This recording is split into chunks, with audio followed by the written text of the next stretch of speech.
तू पुलिस है या ब्रोकर? उंगली नीचे कर, वरना हाथ काट के फेंक दूंगा, किसी लायक नहीं रहेगा। खैरियत चाहता है तो जल्द से जल्द निकल ले यहाँ से। अरे एक जना बोला था ना घर पे उठा लूंगा, मैं कहा भाई कोई बात ना। जिसके लिए मैं 5-5 रुपए जमा करके चॉकलेट लेके जाता था, पर वो तो गुटखा खाती थी।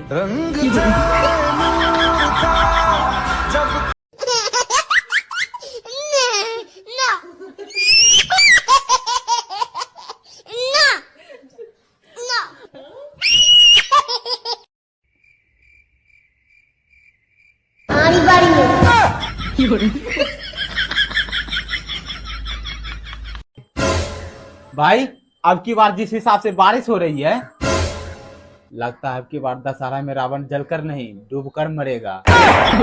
हाँ, धीरे धीरे प्यार को बढ़ाना है, हग के गुजरना, हग के गुजरना,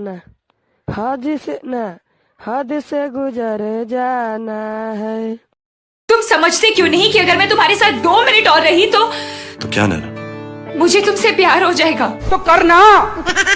परेशान हो गए हम लोग 2.5 साल से, ये भी परेशान हो गए, हम भी परेशान हो गए, करो फिर।